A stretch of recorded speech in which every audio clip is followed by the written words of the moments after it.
He built an empire on a lie. His son built a bigger one on the truth. And now, the reckoning has arrived. If you've ever watched someone powerful get exactly what they deserve, not from the courts, not from the press, but from the child they threw away, then stay with me. This story will wreck you in the best possible way. Watch until the end, hit like, and drop your city in the comments. I want to see how far this story travels. The rain had been coming down since 4 in the morning, not the soft Pacific Northwest drizzle that tourists photographed and locals ignored. This was the kind of rain that hit sidewalks like it had somewhere to be, that drummed against floor-to-ceiling windows with a persistence that made even confident men glance toward the glass. By the time Kang Jae-min's motorcade pulled into the underground parking structure beneath Blackstone Global's headquarters tower, the gutters along Fifth Avenue were running hard and brown, and the wind off Puget Sound had turned the corner of Pike Street into something close to hostile. Jae-min didn't notice the weather. He hadn't noticed weather in years. What he noticed, stepping out of the rear door of the black Escalade before his security detail had fully stopped moving, was that his phone showed 47 unread messages in the past 2 hours. He noticed that 3 of those messages were from his personal attorney, 2 were from his head of corporate intelligence, and the rest were from executives who never contacted him directly unless something had gone genuinely wrong. He noticed those things. He noticed them the way a man notices the smell of smoke before he sees a fire. But he was Kang Jae-min, the king of the Pacific Corridor, a man who had turned a regional freight brokerage into a $12 billion logistics empire spanning 14 countries and 4 continents. A man who had sat across negotiating tables from heads of state and never been the one who blinked. He was 61 years old, and he had spent the better part of 4 decades making sure that whatever went wrong in his world went wrong quietly, got fixed quickly, and never reached the level of his calendar. He pocketed the phone and walked toward the elevator without reading a single message. The 38th floor boardroom was already full when he arrived. That alone was unusual. Jae-min routinely appeared at meetings 5 to 7 minutes late, not from carelessness, but as a calibrated exercise in dominance. Rooms waited for him, not the other way. But today every seat was occupied before he cleared the threshold, and the silence that greeted him had a particular texture he didn't recognize. Not the focused professional quiet of a team ready to work. Something else. Something tighter. He scanned the room in the 2 seconds it took him to cross from the door to the head of the table. His CFO, Raymond Choi, sat with both hands flat on the surface in front of him, the way a man might sit when he's been told not to move. His general counsel, Patricia Wells, had a legal pad in front of her that appeared completely blank, which meant she'd been sitting there thinking rather than writing, which meant she was either very calm or very worried. His head of acquisitions, David Lim, was checking his phone under the table with the careful, guilty rhythm of a man trying to hide something. Jae-min set his briefing folder on the table and didn't sit. "Talk to me," he said. Nobody spoke for a beat too long. Then Marcus Reed, his chief security officer, former military intelligence, 20-year loyal, the kind of man who could read a threat assessment with the flat effect of someone ordering coffee, stood from his position near the far wall and crossed the room with a deliberate, measured pace that Jae-min had only seen him use twice before. Both times the information had been significant. Marcus reached him, leaned close, and said 6 words. "The buyer is your abandoned son." The room somehow got quieter. Jae-min stood completely still for 3 full seconds.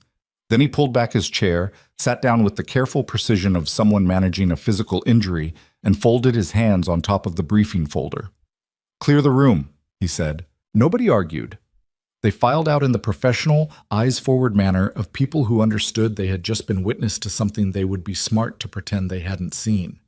The door clicked shut and left Jae-min and Marcus alone at the long table, 38 floors above a rain-soaked city, with the kind of silence between them that had actual weight.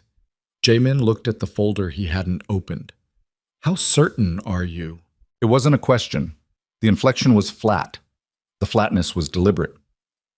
Marcus set a single photograph on the table. It was a long lens shot, slightly grainy in the way of professional surveillance photography taken at distance. A young man in his mid-20s crossing a street near the waterfront, collar up against the rain, moving with the particular forward-leaning urgency of someone who is always thinking 3 steps ahead of their feet. Jamin looked at the photograph for a long time. The jaw, the height, the particular angle of his shoulders against the wind. The Obsidian venture structure, Marcus said. We went 6 layers deep on the ownership chain. Shell companies, trusts, nominee directors. Clean as anything I've ever seen. Cleaner, honestly, than anything your team put together during the Meridian acquisition. Whoever built it had serious legal help and didn't make a single structural mistake across 7 years of transactions. 7 years. The first acquisition was in 2017, a small freight brokerage in Tacoma. 18 employees, regional routes, nothing you'd notice. We went back through every acquisition since and mapped them against your company's growth track. Every single one targeted a weakness or a dependency before we'd publicly identified it as one. Not guessing, not luck. Marcus paused. Somebody who understands how you think, how you build, what you need to grow, and what happens to you if specific pieces disappear. Jamin turned the photograph face down on the table. He didn't need to look at it anymore. The image was already somewhere it would be harder to remove. His name, Jamin said, Malik Caldwell. The name hit him differently than he'd expected. Not like a strike, more like the pressure change before weather, a full-body recognition that the atmosphere had shifted and whatever happened next was going to be determined by forces larger than his usual instruments of control. Caldwell, his mother's name. Nia Caldwell. Jamin was quiet for what felt to Marcus like a very long time, though his watch showed it was less than 40 seconds. Where's he now? As of this morning? 3 blocks from this building. He's been in Seattle for approximately 4 months. He's been watching. Jamin stood, turned to the window, and put both hands behind his back. Below him, Fifth Avenue ran with water and reflected light, and somewhere in the distance, through the rain and glass and the 38 floors of corporate architecture between him and the street, a man with his jawline and his height was standing somewhere thinking about him with a clarity and patience he had never once extended to the boy he'd erased. He stood there for a long time, looking at the rain. 24 years. The math was simple. The weight of it was not. In 2000, Jamin had been 37 years old, mid-ascent, already successful enough to be noticed by the people who moved money and positioned himself carefully in the world that mattered to him, the world of Pacific Rim logistics, of Port Authority relationships, and cross-border freight negotiations, and the particular social architecture of being a Korean-American man building something real in an industry that had not previously seen one do so at his scale. He had met Nia Caldwell at a trade conference in Portland.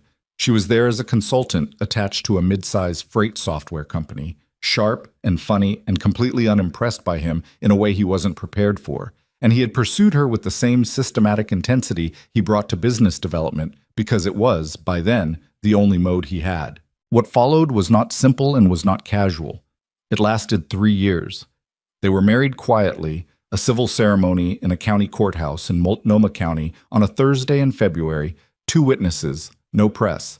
He told himself at the time that the privacy was practical, that a public wedding was an unnecessary exposure while he was still building, that they would do something proper when the time was right. The time never became right. What became right, instead, was opportunity. In 2001, the opportunity arrived in the form of a partnership offer from Choi Hyun-sang, one of the most powerful logistics figures in South Korea, who was looking to expand his U.S. operations and wanted a Korean-American face at the front of the venture, a man with credibility in both cultures, a man with strong family values, the specific phrase Choi's people used, and a clean, uncomplicated personal narrative. Clean and uncomplicated. Jamin had looked at what he was about to receive and the capital, the access, the networks, the scale, and he had looked at what he would have to trade for it, and he had made his calculation. It was not, in the moment, a difficult calculation. That was the part he had never admitted to anyone, and barely admitted to himself. It wasn't difficult. He had sat with it for perhaps 3 days, and on the 3rd day, he had picked up the phone and called his attorney and told him to begin preparing documents for an annulment proceeding on the grounds of a marriage contracted without the proper disclosure of Nia's pre-existing financial obligations, which was a legal framework and also a lie. Nia had been 4 months pregnant. At the press conference he held 2 weeks after the partnership announcement, a journalist from the Seattle Times asked him directly whether he had a personal relationship with Nia Caldwell, whose name had surfaced in public records attached to a Multnomah County marriage license. Jae-min had looked into the camera and said no. He had said it with the calm specificity of a man who had rehearsed the word until it no longer produced any particular sensation in his chest. He said no, and then he turned the page, and he never turned it back. Nia Caldwell had turned 49 in January. She had celebrated the birthday the way she celebrated most things. Practically, without ceremony, with strong tea and whatever book she was reading at the time. Her son had sent her flowers from New York, where he was supposedly attending a consulting conference, and she had put them in the window of the tea house where the afternoon light hit them, and told the 3 customers present that they were from her son, her voice carrying the quiet, unperformant pride of a woman who had earned that sentence through 24 years of very hard work. The tea house was called Slow Current. She'd opened it 11 years ago in the Madrona neighborhood, a narrow 2-story building with exposed brick walls and mismatched chairs and windows that ran floor to ceiling on the street-facing side. The name came from a line in a letter she'd written to Malik when he was 7, during a period when money was tight enough that she'd had to move them into a cheaper apartment in Tacoma and work 2 jobs simultaneously, and she'd been trying to explain to a child why moving was not the same as losing. She'd written, "We are like a slow current. We don't stop, we don't break, we just find the way through." He had kept that letter. She knew because she'd found it once, folded into the lining of a notebook he'd left at her apartment during his last semester of college, tucked there with the particular deliberateness of something a person carries rather than stores. She hadn't mentioned it. She never mentioned the things she noticed about him that would have embarrassed him to know she'd seen. That was their relationship. He was brilliant and controlled and had walls. The kind of walls a child builds when the first significant lesson life teaches them is that certain people cannot be counted on to stay. She had watched those walls go up over 24 years and had not tried to tear them down. What she had tried to do, with the consistency and patience of someone committed to a very long project, was make sure he knew there was always a door in them. He always knew where the door was. She was in the back room of the tea house, going through the week's inventory against the ordering system, when the bell above the front entrance chimed twice in quick succession. Malik's habitual knock equivalent, the 2-bell rhythm he used so she'd know it was him before she looked up. She looked up anyway. He came in wet. He hadn't bothered with an umbrella, which was consistent. He had never, in her memory, used one, which she'd once attributed to practicality and now understood was more about the fact that a man who had decided nothing was going to stop him had a particular relationship with weather. He was wearing a dark jacket, and the rain had soaked through to his collar, and he was carrying a paper bag from the Vietnamese place 2 blocks over that she liked, which meant he'd been thinking about this visit long enough to plan for it, which meant it wasn't casual. "You're wet," she said. "It's raining." "I know it's raining. I've been watching it rain since sunrise." He set the bag on his counter, unloaded 2 containers of bun bo hue, and found spoons without being told where they were. "He knows," Malik said. She didn't ask who. She set down her pen and straightened the edge of the inventory spreadsheet with one finger. "When?" "Today. This morning." His security team identified the ownership structure. A short pause. "They're better than I expected them to be, honestly. The firm that handled it charged him appropriately." "But you planned for it." "I've been planning for it for 6 years." She looked at him for a moment, really looked, the way mothers do when they're doing something other than seeing. He was standing at the counter with his hands flat on the surface, and his face was doing the thing it did when he was working very hard at appearing undisturbed, the slight over-stillness that gave him away to her even when it gave nothing away to anyone else. "Sit down," she said. He sat. She moved the inventory sheets aside and pulled one of the soup containers toward her, even though she wasn't hungry, because eating together was a different kind of conversation than talking, and she needed this to be that kind of conversation. "Tell me where you are," she said. He understood she wasn't asking about geography. "I'm ready," he said. "Everything is in position. The Cascade Freight Division. That's the piece that breaks the whole structure if it goes. I have the controlling interest. The port access agreements run through an Obsidian subsidiary. His northern corridor is exposed. If I move in the next 30 days, Blackstone loses approximately 40% of its operating leverage in the Pacific markets. And what does that look like? Restructuring, significant downsizing, Possibly a sale of the company within 2 years. You're talking about 3,000 people losing their jobs. Some of them. The strong division survive under new ownership. Malik. He stopped. She wasn't angry. Her voice didn't go sharp when she was serious. It went quiet, the way a room goes quiet when someone is about to say something that matters. I need you to hear me before this goes further, she said. Not as your strategist, not as your first investor, as your mother. Are you hearing me? Yes. You have built something extraordinary. You built it yourself, with almost nothing from anyone who was obligated to give it to you. I have watched you do that, and I have been so... She stopped, touched the edge of the soup container, started again. I have been so proud of you that it has sometimes been difficult to be in the same room as it. You understand that. He didn't answer. She took it as understanding. But you do not get to burn down something that cannot be rebuilt and tell me it was justice. That's not justice. That's just another kind of destruction. And I did not raise you to destroy things. He destroyed. I know what he destroyed. The quiet again. Absolute. I was there. I was the one who was there. Not you, me. And I am telling you, as the person who actually lost something, that what you're describing is not what I want. It is not what I'm asking you for. Malik looked at her. Then what are you asking me for? I'm asking you to let me be the one who decides what happens next. The rain drummed against the front windows. He was quiet for a long time, long enough that she began eating her soup, not because she'd decided to, but because sitting in silence with him sometimes required something to do with her hands. All right, he said finally. There are rules, she said. I know there are rules. You don't know these rules. He looked at her. She set down her spoon. You will not destroy what cannot be rebuilt. Whatever you do, whatever we do, if the collateral damage affects people who had nothing to do with what he did, you pull back. Every time. No exceptions. He nodded. You will not lie to me. Not about the plan. Not about how you feel about it. Not about him. Whatever is happening in here, she touched her own chest with 2 fingers, briefly. You don't hide it from me. Not from me. Okay?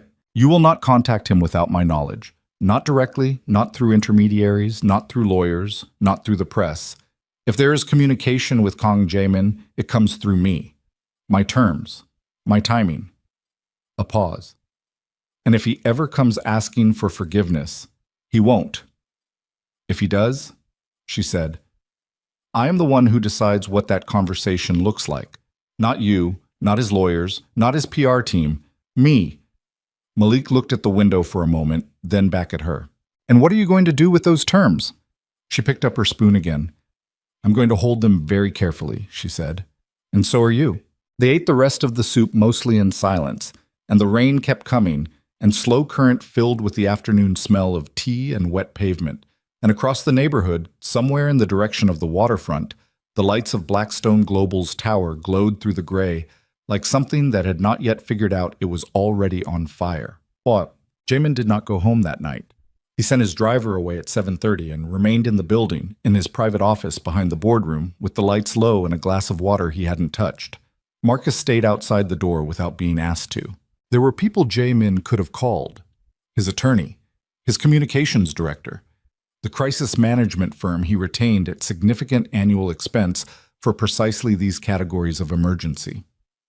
There was a protocol for this. There was always a protocol. And the protocol would have involved controlled messaging and legal positioning and the careful management of information before it migrated from the known world into the unpredictable one. He didn't call anyone. He sat behind his desk and he thought about a Thursday in February in 2000 in a Multnomah County courthouse, and a woman in a green coat who had laughed at something a clerk said while they were waiting for their paperwork. And the way that laugh had sounded in that bureaucratic, fluorescent lit space, completely real, completely unperformable, completely itself. He thought about the drive back to Portland afterward, how she'd put her feet up on the dashboard, which she knew irritated him, specifically because she knew it irritated him. And she'd been eating from a paper bag of chips and listening to something on the radio, and she'd looked over at him at a red light and said, completely seriously, "You know this is terrifying, right? This is genuinely terrifying, and I just want to say that out loud because I think we should be allowed to say it." He had said, It's not terrifying, it's just paperwork. She had looked at him for a long moment and then looked back out the window and said, "You're going to be interesting to be married to." He thought about that. He thought about the press conference in 2001 and the way the journalist's question had landed. Not accusatory, actually, just factual, almost gentle. And he thought about how quickly and completely he had manufactured the number. The speed of it, the absence of anything like hesitation. He had been prepared, had rehearsed, and when the moment arrived, he had delivered the preparation like it was just another product. No. 24 years. A son he had never spoken to. A son who had been building in the dark, quietly, methodically, with apparent patience and apparent intelligence, and a plan structured well enough to fool his corporate intelligence team for 7 years. A son who had looked like him in the photograph, who had his jawline and his height, and apparently his capacity for strategic patience and his willingness to pursue a goal across years without anyone knowing he was doing it. Who had gotten all of that? The determination, the mind, the particular architecture of ambition, from a man who had stood in front of cameras and said no. Jaemin picked up the glass of water, put it down again. Outside the window, the rain had softened to something closer to mist, and the lights of the city blurred and scattered in the condensation on the glass. And he thought about a word for what he was feeling. And the only word he could locate was exposed, which wasn't quite right, but it was the closest thing available. Not afraid. Exposed. Like something that had been covered for a very long time had been uncovered, and now it was just sitting in the light, and light had a particular quality with certain things. It didn't explain them, it just made them impossible to ignore. His phone buzzed. He looked at it. His communications director. "Call me immediately. Critical." His attorney. "We need to talk before morning, tonight if possible." Victor Hanley, his second in command, who was also his chief operations officer and had been with Blackstone for 11 years. "I'm in the building if you need me. Whatever you need." He looked at Victor's message for a slightly longer moment than the others. Then he set the phone face down on the desk, leaned back in his chair, and looked at the ceiling. He stayed that way until well after midnight. He didn't call Victor. He didn't call anyone. But Malik's apartment was on the 14th floor of a residential building 4 blocks from the waterfront, a corporate rental he'd taken under a name attached to one of the Obsidian holding companies, functional and temporary and entirely without character, which suited him. He had a habit, when he was working through something, of standing at windows. His mother called it his processing position. He called it thinking. He was at the window now, looking at the rain-softened lights of the city, with his phone on the table behind him and a half-finished cup of tea going cold on the kitchen counter, and the particular restlessness of a man who had been aimed at a single target for years and now found himself within range and waiting, which was the hardest kind of waiting there was. He had agreed to his mother's rules. He meant the agreement. He always meant his agreements with her, not because she would find out if he broke them, though she would, but because she was the standard he measured things against and had been since he was old enough to understand what standards were for. But he had also, he acknowledged to himself at the window, been living inside this plan for so long that the separation between the plan and himself had become narrow. He had built Obsidian Ventures not primarily as a business, though it was a business genuinely, a very good one, but as a targeting system. He had built it with the quiet, sustained ferocity of a man who needed somewhere to put what he felt about a father who had stood in front of cameras and said no. And now that system had found its target, and his mother had said, wait, she was right. He knew she was right with the part of him that had always known she was right. The part that had absorbed 24 years of watching her operate, never with rage, never with collapse, with a steadiness that was not passivity, but something harder and more structural. The kind of steadiness that meant she was still standing in her own building, in her own neighborhood, with her own name, while the man who had discarded her had spent 24 years building a life on top of a lie. She was right. He was still angry. Both things were true simultaneously, and he was adult enough to hold them in the same space without resolving the tension. He turned from the window and picked up his phone. There was a message from his head of legal, Serena Park, who was one of 4 people who knew the full scope of the Obsidian strategy.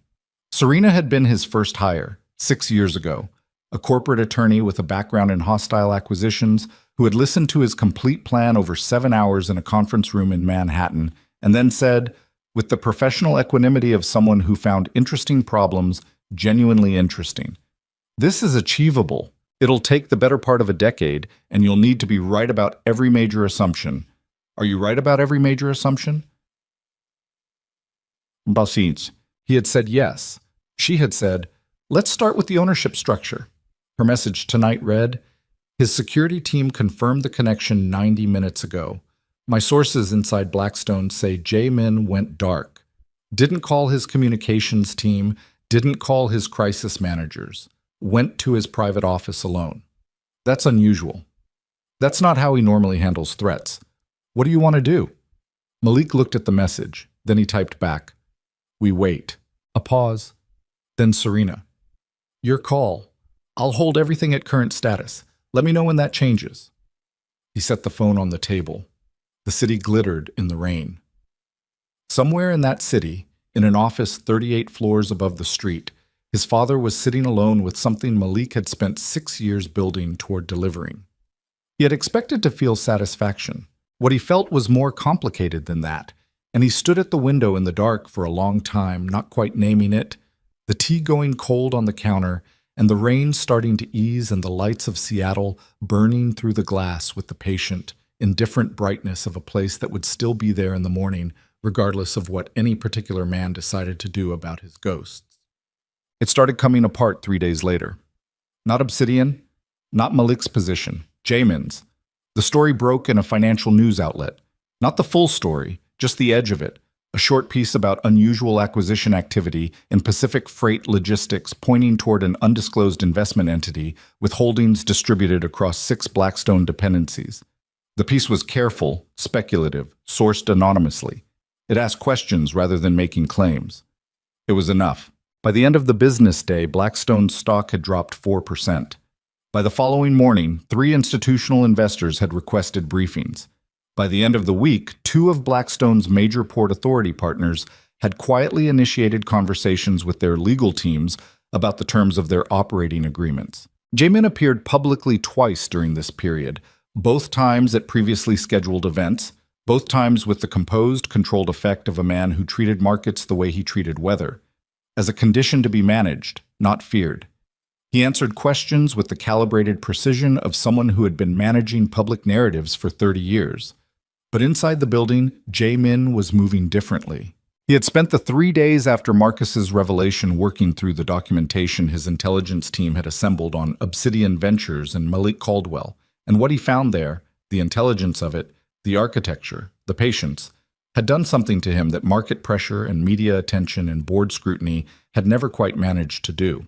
It had made him feel the weight of 24 years as a specific, located thing, not abstract, not the general background discomfort he'd managed for 2 decades, an actual weight, sitting in an actual place, connected to actual choices. On the 4th morning, he came to a decision. He had his office contact Nia Caldwell's tea house at 11 a.m. The person who called identified themselves as a representative of Kang Jae-min's office, requesting a brief conversation at Mrs. Caldwell's convenience. Nia had been expecting this.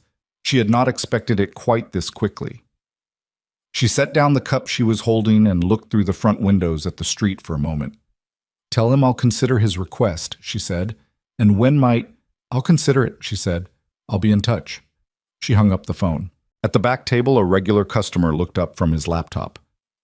Everything okay?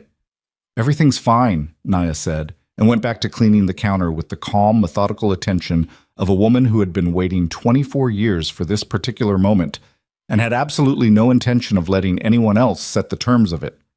She would call Malik tonight. She would tell him what had happened. She would not, however, tell him what she'd decided to do yet, because what she'd decided to do required her to be alone with it for a little while longer, to be sure that what she was feeling was what she actually intended, and not something that looked like it in the dark. She wiped down the counter, a slow current. She didn't stop. She didn't break. She just found the way through. Outside, the Seattle rain had finally cleared, and thin October light was moving across the wet pavement in the particular tentative way of sun that doesn't quite trust itself yet, and the tea house filled with the warm, quiet smell of tea steeping, and slow current continued its commerce, cups going out, cups coming back.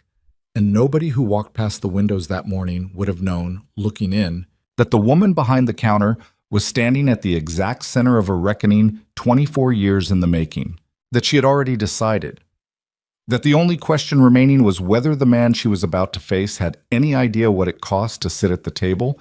She was willing, provisionally, conditionally, with every reservation intact, to set for him. He didn't know, but he was about to find out. The call that arrived at Blackstone Global at 4:17 p.m. on a Friday afternoon was not from Nia Caldwell. It was from Victor Hanley. He called Jaemin's direct line, which he had standing permission to use, and his voice when Jaemin answered carried the particular quality of someone who had been preparing this call for longer than the day. "There's something you need to know," Victor said. "About the Obsidian situation. About who else has been aware of it." Jaemin said, "I'm listening." Victor said, "Not on the phone." A pause. "My office, 7 o'clock." Jaemin hung up. He stood behind his desk for a moment, looking at the phone. Something in Victor's voice had snagged on something, the way a thread catches on a rough edge. Not dramatic, not certain, just a small, slight pulling that you notice, and then spend the next several hours noticing that you noticed. Victor Hanley. 11 years. Loyal, competent, ambitious in the specifically useful way that second-in-commands needed to be ambitious. Ambitious enough to work hard, careful enough not to reach. Or so Jaemin had always assumed. He looked at the city through the window. 7 o'clock. He would find out then. But standing there in the last light of the afternoon, with the Puget Sound visible in the distance and the financial district humming its ordinary Friday hum, 38 floors below, Kang Jae-min had the specific, quiet, certain sensation, the kind you don't argue with, the kind that arrives fully formed. That he was standing at the edge of something that had been coming for a very long time, and that whatever Victor said tonight was not going to be the most important thing that happened to him this month. The most important thing was the woman who had said, "I'll consider it." The most important thing was a son he had never spoken to, standing somewhere in this city, watching him with the patience of someone who had been building toward this exact moment since before he was old enough to fully understand what he was building toward. The most important thing was 24 years. The most important thing was the no he'd said in front of cameras, and the life that no had made, and the life it had unmade, and the fact that both of those things, what it had made and what it had unmade, were now standing in the same city as each other and moving slowly toward the same room. He didn't know what that room looked like yet. He didn't know if there was a version of what came next that left him still standing. But for the first time in 24 years, Kang Jae-min looked out at his city, his empire, his achievement, the monument to everything he'd chosen, and found that what he felt about it was not pride. What he felt was something closer to exhaustion, and something else, smaller and more dangerous, that he couldn't yet name. The light changed. The city shifted.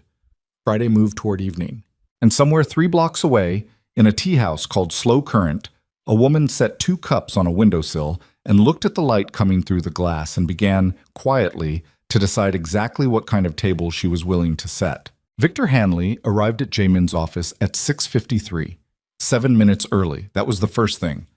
Victor was never early. He operated on a precise, calibrated punctuality that Jaemin had always read as professionalism, and now, standing behind his desk, watching the man cross the threshold, he read differently, as the punctuality of someone who had been sitting outside the door, working up to something. Victor was 54 years old, broad-shouldered, with the groomed, maintained appearance of a man who understood that looking the part was itself a form of power. He had come up through logistics operations, had run 3 regional divisions before Jaemin brought him to the executive level, and in 11 years he had never once given Jaemin a reason to question his loyalty. That was the second thing. 11 years of no reasons. Jaemin had spent the afternoon thinking about that number. "Close the door," Jaemin said. Victor closed it. He crossed to the sitting area, 2 low chairs angled toward each other near the window, and sat without being invited to, which was also unusual, and Jaemin came around the desk and sat in the other chair and looked at him. "Talk," Jaemin said. Victor put his elbows on his knees and looked at the middle distance between them for a moment, the way a man looks when he's deciding which version of a prepared speech to use. "I've known about Obsidian for 4 months," he said. The room got very still. I became aware of the ownership structure in June. I had a private security firm working an unrelated background check on a potential acquisition target, and the firm's analyst flagged an anomaly in the Cascade Freight ownership chain. The chain terminated in an Obsidian subsidiary. Victor paused. I pulled on the thread. For 4 months, Jamin said. Yes. And you said nothing? No. The window behind Jamin held the last of the evening light, orange and thin, the kind that exists for about 11 minutes in Seattle in October before the dark comes down completely. Victor's face was half in it and half in shadow. Why? Jamin said. Not angry yet. The voice of a man collecting information before he decides what to feel about it. Victor looked at him directly, because I wanted to understand what I was looking at before I brought it to you. The scale of it, the structure, what it meant for the company's position. A short pause. And because once I understood what I was looking at, I needed time to think about what I was going to do with it. What you were going to do with it. Yes. Jamin leaned back slightly in the chair. And what did you decide you were going to do with it? Victor held his gaze. I'm here, aren't I? You're here 7 minutes early after 4 months of silence. Walk me through what changed.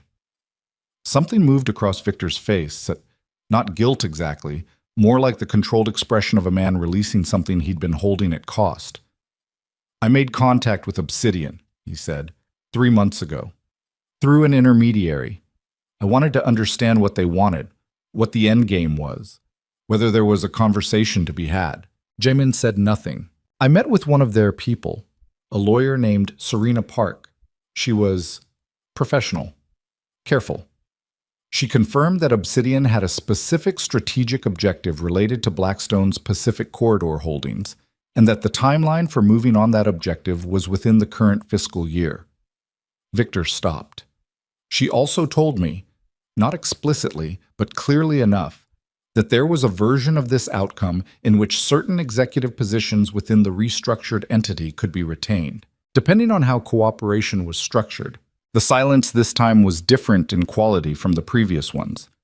Jamin looked at Victor with the same flat attention he brought to documents he was reviewing for errors, the specific focused patience of finding exactly where the problem was located before marking it. She offered you a seat, Jamin said. She indicated one might be available.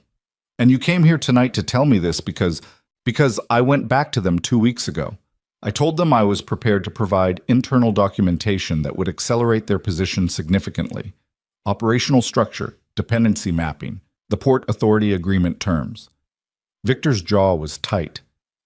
They thanked me and said they'd be in touch. I haven't heard from them since. Jamin looked at him. They used you, Jamin said. Victor didn't answer. They let you think you were negotiating, and they took what you gave them, and now they don't need you anymore. Jamin stood. He moved to the window, put his hands behind his back, and looked at the dark water in the distance. What documentation did you provide? The Q3 operational review, the Port Access Agreement side letters, the Meridian Dependency Analysis, the side letters. Jamin's voice was absolutely level. Those are confidential instruments. Those are the terms that govern 30% of our Northern Corridor capacity. You gave those to the people who are trying to take this company apart, and you are standing in my office telling me this because they stopped returning your calls. I'm telling you because it was wrong. Victor's voice had something in it now, not quite remorse, more like a man who has looked at what he's done and found the shape of it uglier than he'd expected. I made a calculation that I believed was practical, and I was wrong about it. I'm telling you because you needed to know. Jamin turned from the window. He looked at Victor Hanley for a long, quiet moment. 11 years of working breakfasts and crisis management and shared strategy and the particular intimacy of men who have navigated serious problems together. And underneath all of that, apparently, this.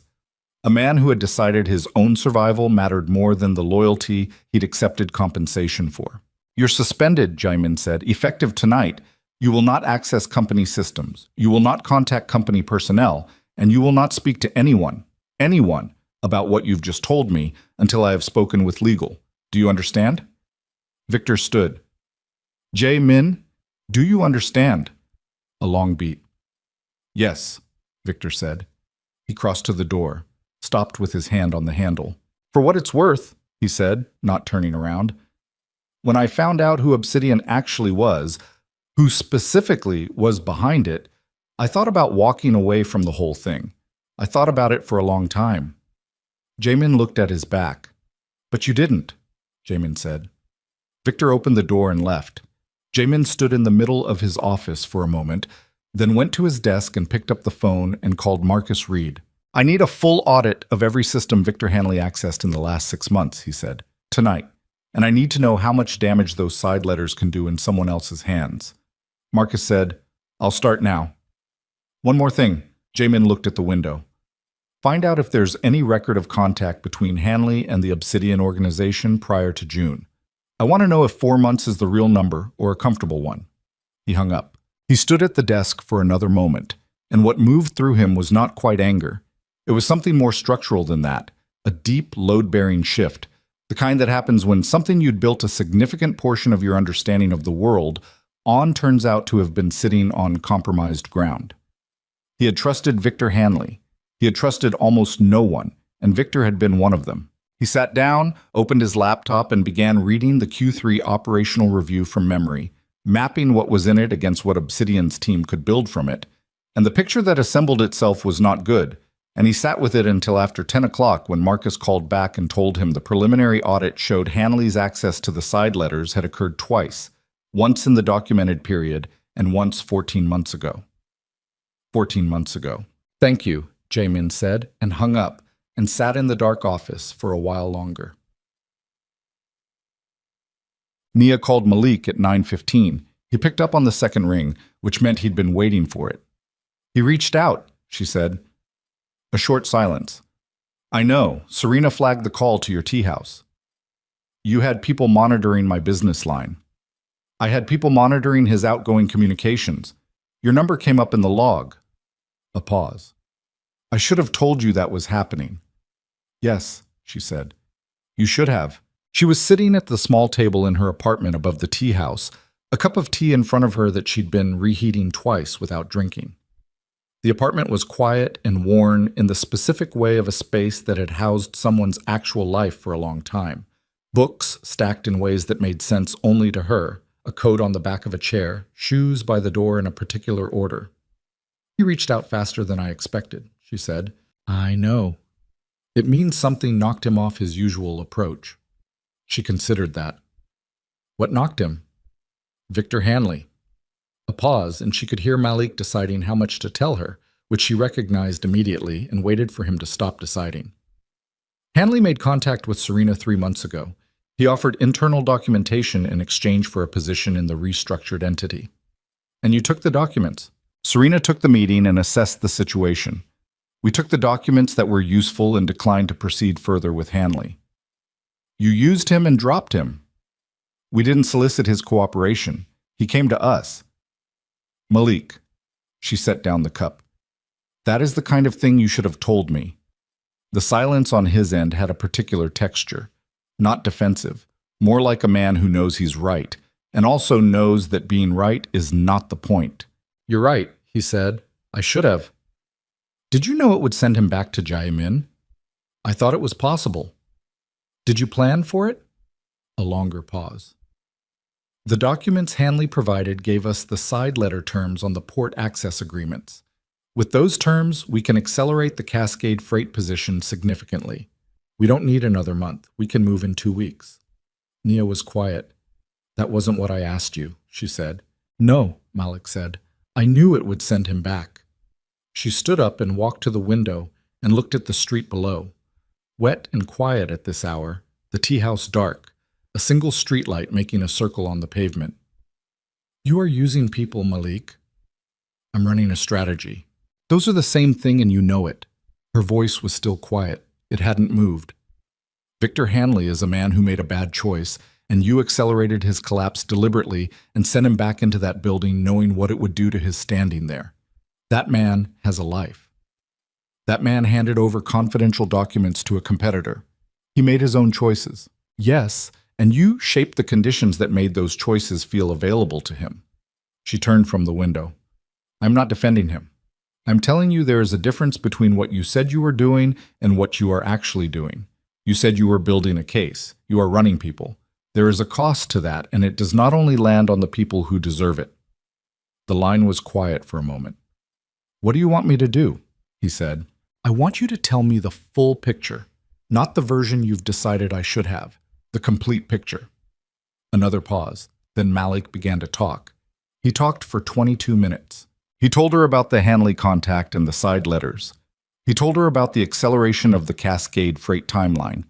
He told her about two other Blackstone dependencies, a cold storage operation in Tacoma and a cross-border customs brokerage, that Obsidian had quietly acquired controlling interests in over the previous 8 months and had not yet activated.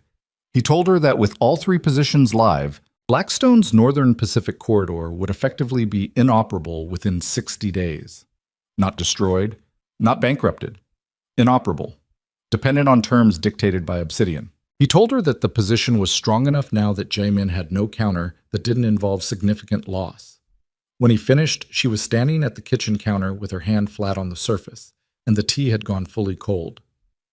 When were you going to tell me about the cold storage and the customs brokerage? She said. When they were relevant. They're relevant now. Yes. Malik, she pressed her fingers against the counter. I'm asking you directly. Is there anything else? Any piece of this plan that I don't currently know about? He was quiet for 4 seconds. She counted them. There's a media element, he said. A journalist at the Post has been working a story on Blackstone's ownership structure for 6 months.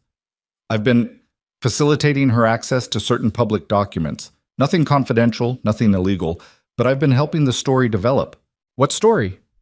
The story of a man who built a $12 billion company on a foundation that included abandoning a wife and child. The story of what that kind of personal foundation looks like when the business structure around it is examined carefully. Nia stood very still. You're going to put me in a newspaper, she said. Not you specifically. The structure of... A journalist is writing a story about a man who abandoned a black woman and their son. I am the black woman. I am specifically in that story whether my name is in it or not. Her voice was level and precise and completely without softness. You did not tell me about this. I was protecting... Don't. The word landed flat and hard. Don't tell me you were protecting me. You were protecting the plan. I am not a variable in your plan. I am your mother, and you do not get to make decisions about my life and my story and my name without my knowledge and call it protection. The silence this time was long. When Malik spoke, his voice had changed. Something had gone out of it, the operational steadiness that he wore like a professional garment, and what was underneath it was younger and less managed. I know, he said. I know. I'm sorry. She breathed out slowly. I need you to call that journalist, she said. Tonight. You tell her the story is on hold until further notice. You tell her that from me. Nia... Tonight, Malik. A pause. Okay. And then I need you to come here tomorrow morning, early. We are going to sit down and you are going to show me everything, every piece, every position, every decision you have made in the last year that touches this. Do you understand me? Yes. She picked up the cold tea and poured it in the sink. I love you, she said. You know that. I know. And I am furious with you right now. I know that too. She hung up and stood at the sink for a moment with the water running, washing out the cup with the systematic thoroughness of someone who needs to do something with their hands. Jimin was in the building at 6:30 the next morning. His assistant Clara arrived at 7 to find him already at his desk with 3 empty coffee cups and a legal pad covered in handwriting, which was unusual. Jae-min typed, almost always, and she left him with a fresh cup without comment, which was the specific skill she'd developed over 9 years of working for him. At 8:15, a call came through from Raymond Choi. The CFO's voice had the particular quality of someone who has been awake most of the night and has arrived at the part of the night where alarm has metabolized into a cold, practical assessment. The side letters, Raymond said. I know, Jamin said. If those terms are in the market, if Obsidian's team has modeled our port access structure against those terms, they know exactly where we're exposed. They know the renegotiation windows. They know what we can and can't do. Raymond paused. They can sit on the Cascade freight position and just wait. We'll start losing partners to uncertainty before they have to make a single move. I know. Jamin, I need to know what you want to do.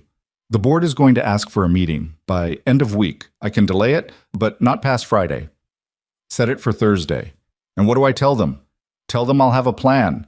He hung up and looked at the legal pad. He had been writing in the early hours of the morning with the particular uninhibited honesty that 3 a.m. produces in people who have been avoiding something for 24 years, not a plan. He had been writing something closer to an accounting, not financial, the other kind.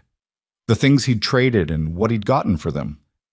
The things he'd said and the architecture of lies required to maintain them. The people who had been in the building before and were no longer in it, not fired, but somehow evacuated over years.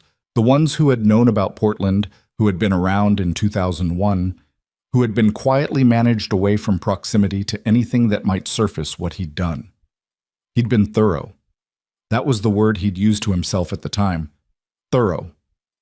Now, reading what he'd written in the early morning dark, the word that occurred to him was different. He pulled up his personal email on his phone and stared at the draft he'd started writing at 2 a.m. and had not sent. 3 sentences addressed to a general contact address for Slow Current Tea House. He stared at it for a while. Then he added a 4th sentence and hit send before he could revise it into something more controlled. He set the phone down. Clara knocked at 9 o'clock. There's a call from the financial news desk at the Post. They're asking for comment on a story about Blackstone's ownership dependencies, specifically about the Cascade Freight acquisition history. Jamin looked up. Who's the byline? A journalist named Kim Dawson. The name didn't mean anything to him directly, but the timing did. He thought about Victor's meeting with Serena Park. He thought about 14 months.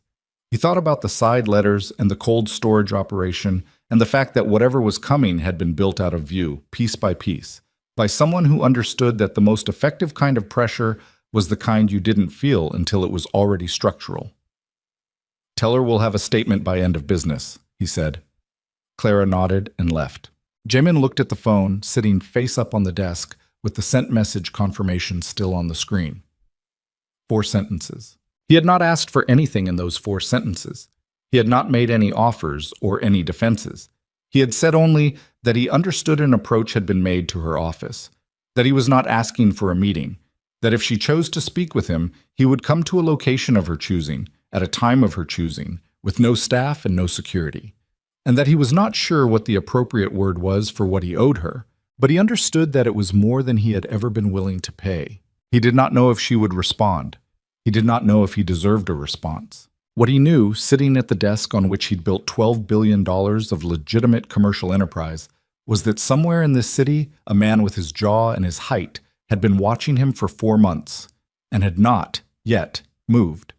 And the reason for that, he suspected, was sitting in a tea house 3 blocks away, holding terms he hadn't yet been allowed to read, with a patience that had outlasted everything he'd thought he'd gotten away with. His phone lit up. Not the sent message screen. A new message from an unknown number. 4 words. Tomorrow. 11 a.m. Alone. He read it twice. Then he set the phone face down on the desk and looked at the legal pad and the 3 empty coffee cups and the morning light coming through the Seattle gray, and for the first time in a very long time, Kang Jae-min felt the precise, vertiginous sensation of a man who has been in control of every room he's entered for 30 years, walking toward a room where someone else sets the cafe Nia chose was called Harbor Grind. It was 12 minutes from Slow Current on foot, situated on a corner in the Eastlake neighborhood where the street curved toward the water and the morning foot traffic ran to dog walkers and people with laptop bags and young mothers with strollers who treated the sidewalk like shared infrastructure. It was not the kind of place Kang Jae-min would have chosen for any meeting in his professional life. The chairs didn't match. The music was something ambient and low that had no particular agenda. The counter staff were 2 women in their 20s who did not look up when the door opened. That was precisely why Nia had chosen it. She arrived 8 minutes early, ordered tea, the house blend, which was serviceable, not remarkable, and took a table near the window where she could see both the door and the street. She was wearing a gray cardigan and had her hair pulled back, and she looked, to anyone who glanced at her, like a woman waiting for a friend. She was not waiting for a friend. She had told Malik that morning, across her kitchen table with the full documentation of Obsidian's position spread between them and the remains of breakfast pushed to the side, that she was going alone. He had not argued. They'd already spent 90 minutes going through everything, and the argument she'd had the energy for was already spent. But when she stood to leave, he had said very quietly, "If anything feels wrong, you walk out. You don't explain it, you just leave." She had looked at him. "I know how to leave a room," she said. He had looked back at her with the expression he made when he was trying to look like he wasn't worried, which was the clearest possible signal that he was. She'd touched his shoulder once, briefly, and gone. Jaemin came through the door at 11 o'clock exactly. He was alone. She noted that first, checked the street behind him through the window, watched the door for 30 seconds after he entered, and saw no security, no trailing presence, no parked vehicles with occupants. He had come exactly as she'd asked. He was in a dark coat, no tie, and he looked. She assessed this with the detached precision of someone who had been thinking about this moment for a long time. Tired. Not performing tiredness. Actually tired, in the specific way of someone who had stopped sleeping properly, not in the last few days, but over a longer arc. He was thinner in the face than the photographs she'd seen. He was 61, and it showed in the way it showed in men who had been running hard for 40 years, the body beginning to send invoices for what the will had borrowed. He saw her immediately. He crossed to the table without stopping at the counter and stood for a moment, not sitting. "Thank you," he said, "for agreeing to—" "Sit down," she said. He sat. She looked at him across the small table, and she felt, moving through her chest with the specific gravity of something she'd been managing for 24 years, a sensation she could not quite name. Not rage. Not grief. Something more structural than either of those. The feeling of standing in a room you've imagined so many times that when you finally stand in it, the imagined version and the real version exist simultaneously, and neither fully cancels the other out. "I have 1 hour," she said. "You can use it however you want. I will listen. I won't argue with you, and I won't perform anything for you. When the hour is over, I'm going to stand up and leave, and whatever you haven't said by then you'll have to carry with you. Do you understand?" "Yes." "Then talk." Jaemin looked at his hands on the table for a moment. He had not ordered anything. She noticed that he didn't appear to be managing his presentation. No visible preparation, no the way he's about to deliver a position. He just looked at his hands and then looked at her and began. He talked for 51 minutes. He told her about the Choi partnership offer in 2001 and the calculation he'd made. He told her about the 3 days he'd spent deciding, which he described with a specificity that she had not expected. The exact apartment he'd been living in, the view from the window, the coffee he'd been drinking each morning while he sat with it.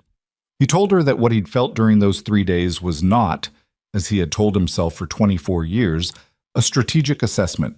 He told her it was fear, specifically and simply fear, of losing what he was building, of being seen by the men whose approval structured his world as a man who had made choices they would not sanction.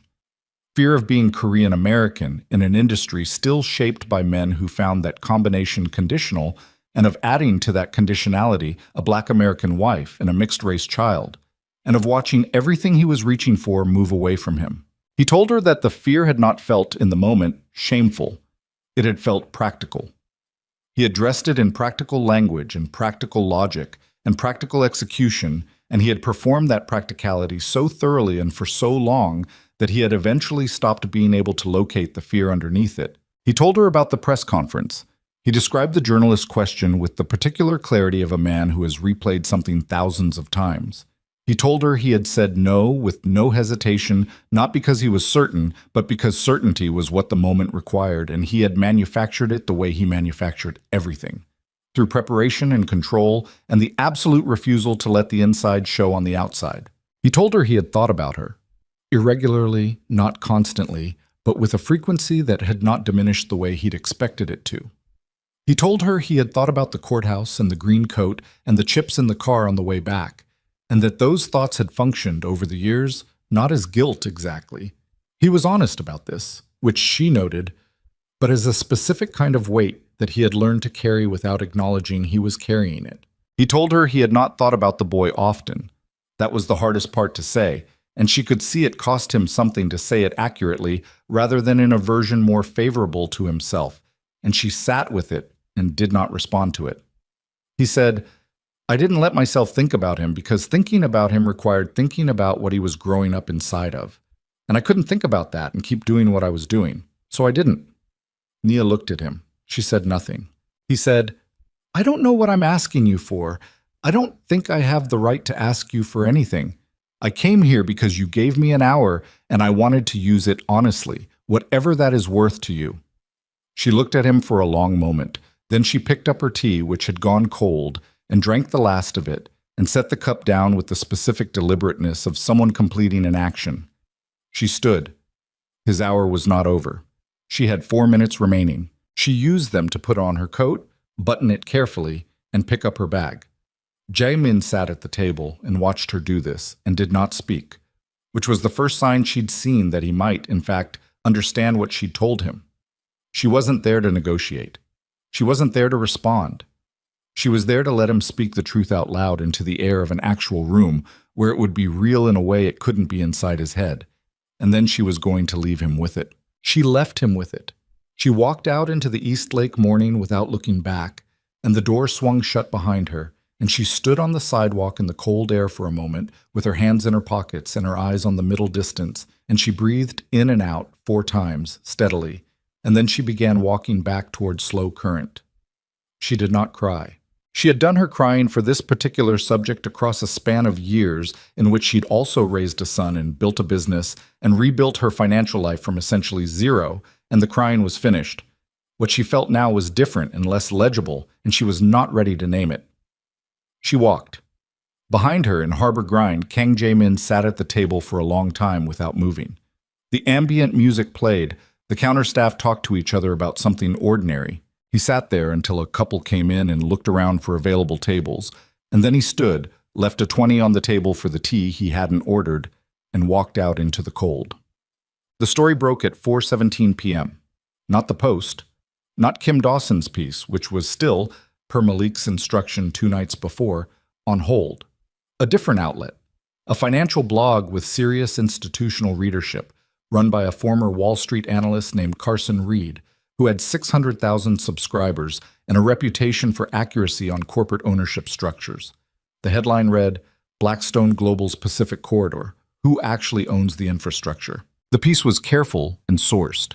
It laid out the Obsidian Ventures acquisition history with the precision of someone who had been given access to good documentation. It traced the Cascade freight chain, the cold storage operation, the customs brokerage. It mapped the dependencies against Blackstone's reported operational structure and asked, in the flat declarative tone of financial analysis, what the exposure looked like if those 3 positions were activated simultaneously. It did not mention Malik. It did not mention Nia. It did not mention 2001 or Portland or a press conference or a marriage license in Multnomah County. It didn't need to. The financial story was enough. Blackstone's stock dropped 6% in after-hours trading within 40 minutes of publication. By 5 o'clock, Jae-min's phone contained 11 calls from board members, 3 from institutional investors, and 1 from the Port Authority's general counsel, who did not identify himself by name in the voicemail, but whose voice Jae-min recognized from 30 years of working the same industry. Marcus Reed appeared in Jae-min's office doorway at 5:20. The blog piece, Jae-min said. Carson Reed, former Goldman, runs a subscription service. His sourcing on ownership structures is usually primary document-based. Marcus stepped inside and closed the door. The documentation in that piece is internal. It's not the side letters. Those aren't in it directly. But the operational mapping, the way the dependencies are described, that's not public record analysis. Someone gave him the architecture. Hanley, Jae-min said. Possibly, but the timeline doesn't fit cleanly. Hanley's access to that specific operational mapping. Who else? Marcus was quiet for a moment. I need to keep pulling, he said. I don't want to give you a name until I'm sure. How long? 24 hours. You have 12. Marcus left. Jae-min stood at the window. The after-hours numbers were still moving. He watched them on the secondary monitor with the particular quality of attention of a man who has spent 40 years reading markets and currently cannot determine whether what he's watching is a correction or a collapse. And the uncertainty itself, the not knowing, was the part he was least equipped for. Because Jaimin's entire operational architecture was built on removing uncertainty before it became consequential. He picked up the phone and called Raymond Choi. "I need a liquidity assessment," he said. "Worst case, if all three positions activate simultaneously, where do we land?" Raymond was quiet for 3 seconds. "You want the honest number or the number I'd give the board?" Raymond: "Okay." A breath. "If Cascade Freight is inoperable, if we lose the cold storage operational agreements, and if the customs brokerage terms get renegotiated adversarially, we're looking at a 43 to 48% reduction in Northern Corridor revenue. We can absorb that for approximately 8 months before we're in restructuring territory.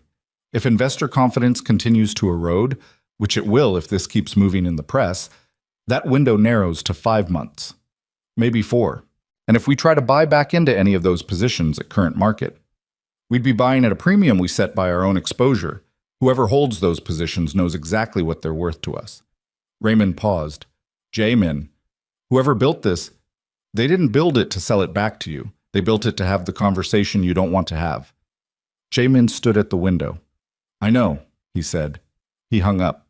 At 6:45, his email produced a message from an address he didn't recognize. The subject line was blank. The body contained 4 words and a document attachment. The 4 words were, "You should read this."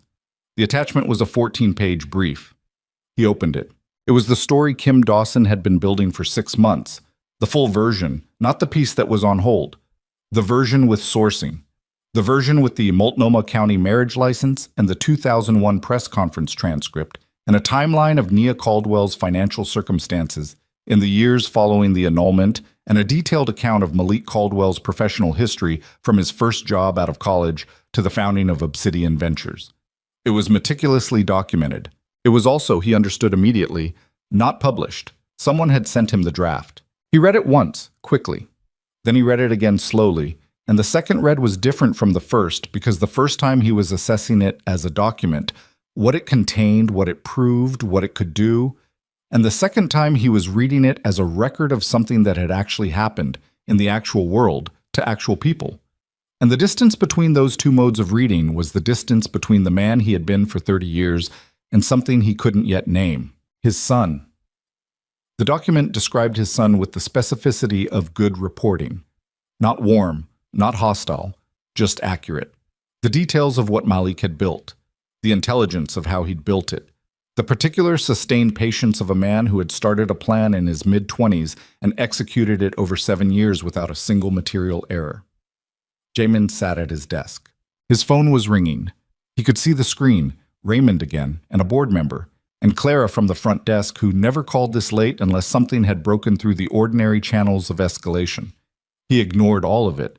He was looking at a line in the document, a section from an interview Kim Dawson had conducted with a former classmate of Malik's from his MBA program, a woman who described him as the most controlled person she had ever met, and who said he never talked about his father, not once, in 2 years.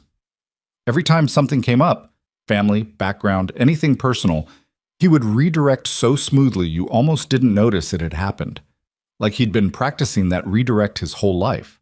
Jamin put the phone face down on the desk. A child who had spent his entire life practicing the redirect. The practical architecture of a child who had learned very early that certain things had to be managed rather than felt, because feeling them had no utility, because the man who should have been the reference point for how a person held their pain and moved through the world had instead been a lesson in how completely and efficiently a person could be erased. He had built that in his son. Not intentionally, not with his presence, with his absence. He had built it anyway. The phone rang again. He stood. He crossed to the window and stood there, and the city was doing its evening thing. Lights coming on, traffic moving, the ordinary machinery of a place that had no idea what was happening in this specific room. And he stood there with his hand on the glass, and for the first time in 24 years, Kang Jae-min felt the full, unmanaged weight of what he had done. Not the fear of consequences, not the strategic assessment of exposure, the actual weight. It was considerable. His phone produced a new notification, a text from an unknown number, different from Nia's, that said only, "The document you just read. I sent it. I need you to understand what exists before you make your next move. M. Malik." Jae-min stared at the text. His son had sent him the draft story. Not published, not weaponized. Sent directly to him, privately, so he would know what was out there, so he would understand the full dimension of what could happen. Not as a threat, but as information. The way you give information to someone you are allowing to make a choice, rather than someone you have already decided to destroy. His hands were not steady. He noticed that. He noticed it with the specific, stripped-down attention of a man who had just had something fundamental shift underneath him, the way you notice your own hands when everything else has gone uncertain. He typed back, "Why are you giving me this?" He waited. 40 seconds. Then, "Because she asked me to." He stood at the window with the phone in his unsteady hands, and the city spread out below him, unchanged and indifferent, and somewhere in it, 3 blocks away, a woman who had every reason to let him burn was apparently still, somehow, deciding that he deserved the... He called Victor Hanley at 7:03 in the morning. Not from his office line. From his personal cell, which Victor would not have been expecting, and the fact that Victor picked up on the first ring told Jae-min everything he needed to know about the state Victor had been in since the suspension. "I need you to come in," Jae-min said. A short silence. "You suspended me." "I'm aware. Come in anyway. 9 o'clock. Use the parking structure entrance." He hung up before Victor could respond. He had been in the building since 5:30. He had not slept in any meaningful sense. 2 hours on the couch in the private room behind his office, the kind of unconsciousness that is less sleep than a brief system shutdown. And he'd come out of it at 4:45 with his heart going hard and a clarity that felt chemical rather than rested. He had showered in the executive bathroom, changed into the spare suit he kept in the closet for late nights and early mornings, and by 5:30 he was at his desk with coffee and the 14-page draft document open on his screen.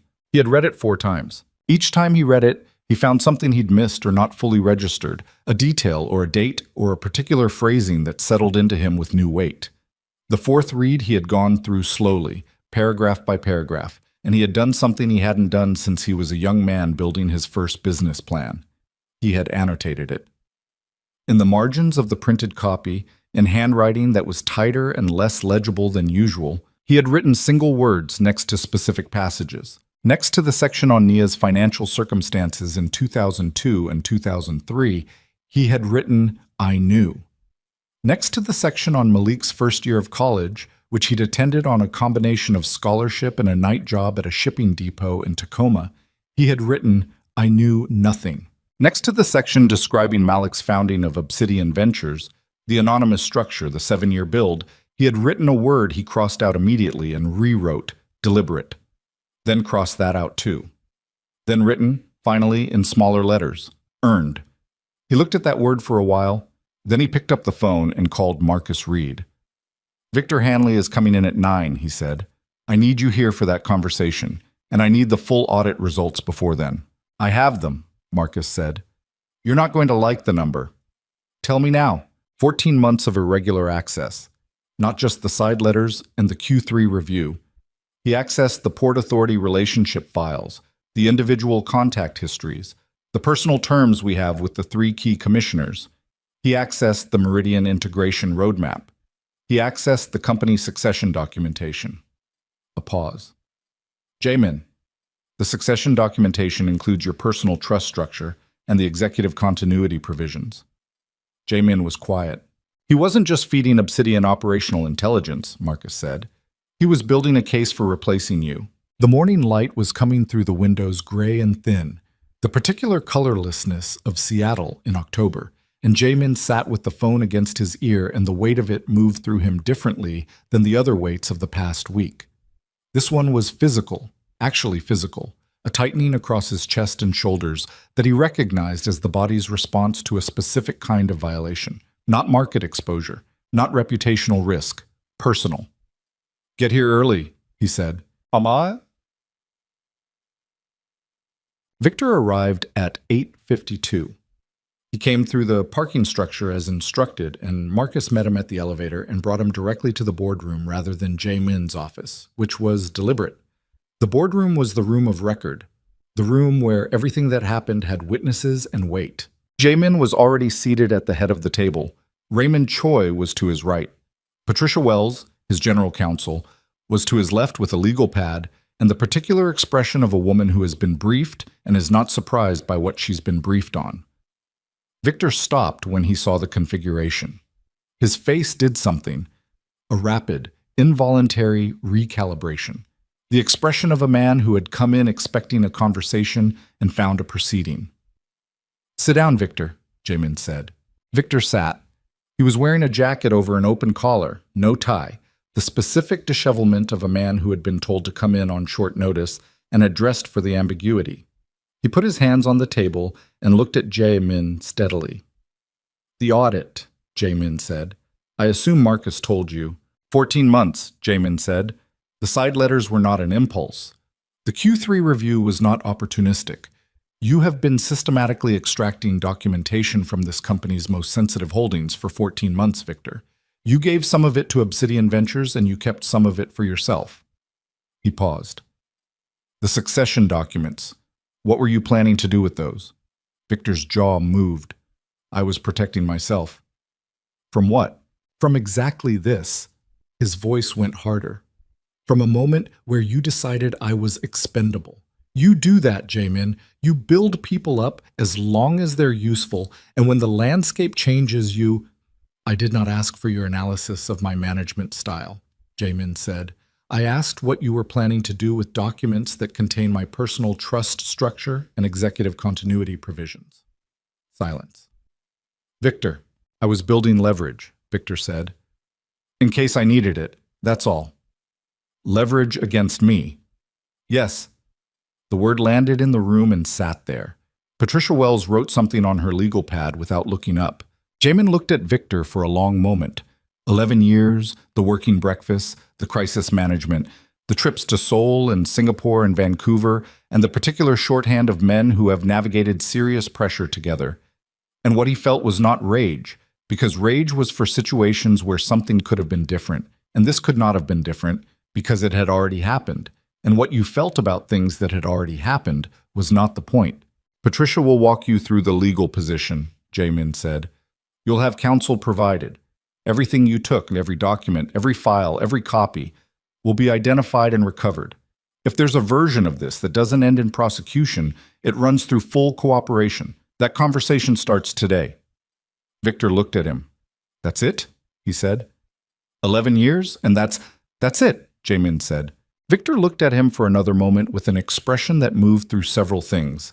Anger, then something more like grief, then the specific blankness of a man who has used up his reserves and arrived at the far side of them.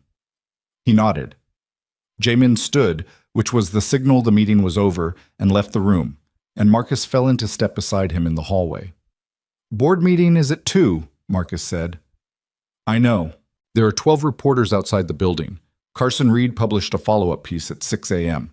It's getting significant pickup." "I know." "Jamin." Marcus stopped walking, which meant Jamin stopped walking because Marcus did not stop without reason. "What's the plan?" Jamin looked at him. "I'm going to tell the board the truth," he said. Marcus looked back at him steadily. "Which truth?" "All of it." A pause. "Your communications team is going to have a significant problem with that approach." "My communications team has been managing a lie for 24 years. They can have a problem with it." He started walking again. "Get me Serena Park's direct contact, not through Obsidian's main office. Personal cell if you can find it." Marcus said nothing for a moment. Then, "I'll find it." Malik was in the Obsidian offices, a clean, spare suite on the 22nd floor of a building on 2nd Avenue, glass and gray and deliberately anonymous, when Serena appeared in his doorway at 10:15. "Jamin's CSO just called my personal cell," she said. Malik looked up from the document he was reading. "He asked for 30 minutes, Serena said. "Today. He said to tell you it's not a negotiation. It's a disclosure." The morning outside of the window was the same gray October it had been all week, the sky sitting low and flat over the water. Malik set down the document. He had been awake since before 5. He had spent the early hours, after his text exchange with Jamin the night before, after the 4 words his father had sent back and the silence that followed them, sitting at the window of his apartment with the particular restlessness of a man whose 7-year plan had arrived at its operational peak and found him not quite where he'd expected to be. The plan was working. Every position was live or nearly live. Cascade Freight, the cold storage operation, the customs brokerage, all three holding, all three ready to activate on his instruction. The blog piece had done what he'd calculated it would do to institutional confidence. The board meeting was this afternoon, and whatever came out of it, Blackstone's position was structurally weakened in a way that would require months to stabilize, even if Jamin handled the next 72 hours perfectly. The plan was working, and Malik was sitting at his window feeling the specific unsettling sensation of a man who had aimed at something for so long that hitting it revealed the thing he'd been using the aim to avoid looking at. He had sent Jamin the document because his mother had asked him to. She had asked him quietly over the kitchen table with the 14 pages between them. She had said, "I want him to see it before it publishes. Not as a weapon, as a fact. I want him to know what exists and make a choice about who he's going to be in the face of it." Malik had said, "You're giving him a way out." She had said, "I'm giving him a choice." Those are different things. He can take the choice, or he can let the document run. Either way, I need to know what kind of man he is when no one is forcing his hand. Malik had looked at his mother across the table. He had spent 26 years watching her operate with the consistency of someone who had decided, at a foundational level, that the way you moved through the world mattered as much as where you arrived. He had not always agreed with that framework. He had, in fact, spent 7 years building a counter-argument to it in the form of a targeting system that prioritized arrival over method. But sitting across from her that morning, he had felt something shift. Not capitulation, not a collapse of his position. Something more like recognition. "Tell him yes," Malik said to Serena. 2 o'clock. "Here." Serena's expression moved slightly. "You're bringing him to our office." "Yes." "That's a significant you. I know what it is," Malik said. "Tell him yes." Jamin came alone. He came through the building lobby at 1:58, no security, no assistant, in the same dark coat he'd worn to harbor grind the previous morning. The lobby staff didn't know who he was. The building housed a dozen companies, and the obsidian signage was minimal by design.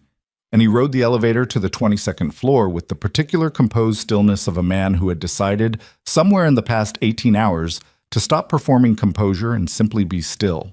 Serena Park met him at the elevator. She was 41, precise, with the flat, assessing gaze of someone who had spent her career reading people across tables and had developed strong opinions about what she was seeing. She had built the obsidian legal structure over 6 years. She had met Victor Hanley, taken his documentation, and correctly assessed that he would eventually return to Jamin because men like Victor always did. They needed the authority they were betraying more than they needed the escape from it. She had been right about that. She looked at Jamin now with the attention of someone seeing a subject they'd studied extensively for the first time in person.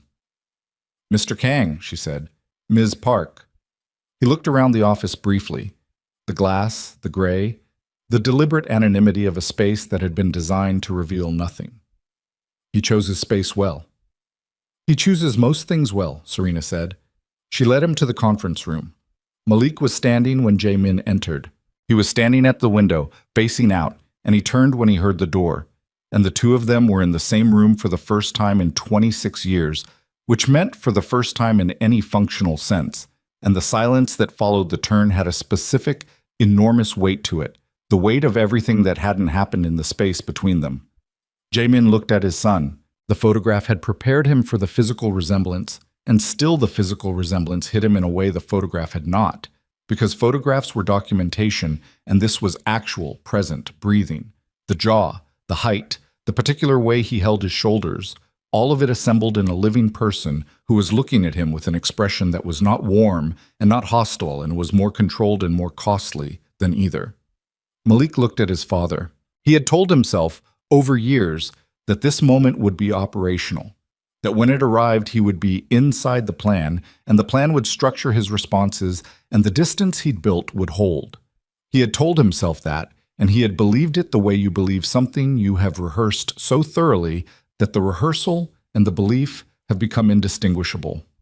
He had been wrong about that. What he felt, standing at the window, looking at a man who had his jawline and his height and the specific forward-leaning weight of a person who had been building something their whole life, was not operational. It was not structured. It was something that had no name in the vocabulary of strategic planning, something that lived below the plan and below the 7 years of execution and below the 26 years of absence, something that was simply the particular, devastating weight of standing in front of a fact that had shaped your entire life. "Sit down," Malik said. His voice was level. He had that much. They sat across from each other at the conference table. Jamin put his hands flat on the surface, looked at them briefly, then looked up. "I want to tell you something," Jamin said, "before anything else, before whatever this meeting is and whatever comes out of it." He paused. "What you built, the structure, the execution, the patience of it, I have been in this industry for 40 years, and I have not seen anything built the way you built this. I'm not saying that to flatter you. I'm saying it because it's accurate, and because you should hear it from me specifically, and because I understand what it cost." Malik looked at him. "That's not what I brought you here to talk about," Malik said. "I know." "Then why are you saying it?" "Because I've spent 24 years not saying the things I should have said. I'm trying to stop doing that." Jamin's voice was even, not soft, even. "You reached out last night. You sent me the document. Your mother asked you to. I want to know what she wants from this." "She wants you to make a choice without her engineering the outcome," Malik said. "She wants to know who you are when no one is forcing the question." "The board meets in 2 hours." "I know." "Victor Hanley spent 14 months building a case to remove me. He gave your people operational documentation. He was planning to use my personal succession documents as leverage." Jamin paused. "He came to you. He came to Serena. We took what was useful and ended the conversation." "You used him." Malik held his gaze. "He came to us." "I know." Jamin was quiet for a moment. "I'm not saying you were wrong. I'm saying I understand now why you made that choice, and I want you to know I understand it." He paused. "Because I made a version of the same choice in 2001. I looked at what was useful and I took it and I ended the conversation. And the difference between you and me is that you knew exactly what you were doing, and I told myself I was being practical." The room was very still. Outside, Seattle moved through its ordinary Tuesday, indifferent to the specific gravity of the 22nd floor. Malik looked at his father. His hands were flat on the table. His face was doing the thing, the over-stillness, the careful management. And somewhere underneath that stillness, something was moving that he was not going to let move in this room. Not yet, not in front of this man, because some doors you open slowly and only when you were sure of the floor on the other side. "What are you going to tell the board?" Malik said. "The truth," Jamin said. "Which part?" "All of it." He looked at Malik steadily. "The Obsidian position, Victor's activity, the company's actual exposure, and the reason the company is in this position, the specific reason, starting 24 years ago with a press conference in this city where I stood in front of cameras and made a choice that built the foundation everything else was built on." He paused. "I'm going to tell them who you are and who your mother is and what I did." Malik's face didn't move. "That will destroy you," Malik said. "Possibly. The stock won't recover. The institutional investors will." "I know. You spent 40 years building." "I know what I spent." Jamin's voice was still level. "I know exactly what I spent, and I know what I spent it on. And I know what I built under it and what happened to the things I built on top of that." He looked at his son. "You sent me the document because she asked you to. She asked you to because she wanted to know if I'd make a real choice when I had one. I'm making it." Malik was quiet. He was looking at his father with the expression of someone whose 7-year plan has just been picked up and placed in a context it was not originally designed for, and the recalibration happening behind his eyes was not strategic. It was something older and less manageable, the recalibration of a man who had built an entire structure on a specific assumption about who his father was and is now sitting 3 feet from evidence that the assumption may have been incomplete. "She doesn't know you're doing this," Malik said. "No. She'll be in that story. I know. I will ask the board for permission to make a public statement before anything leaks from the room. I will ask for 48 hours to do it correctly. And before I make any public statement, I will go to her and I will ask her permission for how her name is used." He paused. "Not her forgiveness. Her permission. Those are different things." Something moved through Malik's face. Something that was not the over-stillness. Why are you telling me this before you tell her? Malik said. Jamin looked at him. Because she has rules, he said. And one of her rules is that communication with me goes through her. And you're about to have to decide whether to tell her this happened before I get there or whether to let me get there first. He paused. I'm not asking you to keep it from her. I'm asking you to let me walk through her door with this still mine to give. The silence in the room was different from all the previous silences. Malik looked at his father for a long time. His hands were still flat on the table. His face had done something it did very rarely. The management had slipped, not completely, but enough that what was underneath was briefly visible, and what was underneath was 26 years of a question he had been building a $7 billion answer to.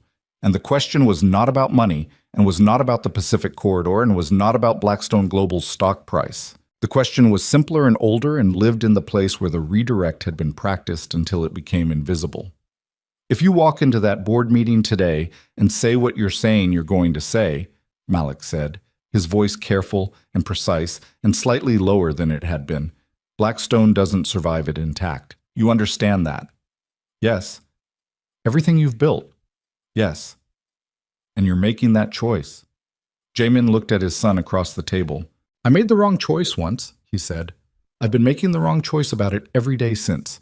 I'm 61 years old, and I am done being a man who makes the wrong choice because the right one costs something. His voice didn't break. It was something other than breaking. It was the voice of a man who has reached the far end of a very long road and found himself there without most of what he'd carried. I am done. Malik held his gaze. Neither of them moved. The clock on the wall of the Obsidian conference room read 1:17. The board meeting was in 43 minutes. And somewhere 3 blocks south of where they were sitting, in a tea house called Slow Current, a woman was setting cups on a counter and watching the October light move across her floor and waiting, not impatiently, not desperately, with the specific quality of patience that had outlasted everything life had thrown at it. For someone to finally, actually, without strategy or calculation, or Jamin left the Obsidian offices at 1:31. He had 29 minutes before the board meeting. He used 11 of them walking to Slow Current. He walked the way he'd walked into Harbor Grind 2 days before, alone, no security, no assistant, in the dark coat with his hands in his pockets, and the October cold coming off the water, and the ordinary Seattle afternoon moving around him with the complete indifference of a city that did not know and would not particularly care what one man was about to do. He passed a coffee cart and a dry cleaner and 2 women talking outside a nail salon and a teenager on a bicycle who cut too close to the curb and had to overcorrect.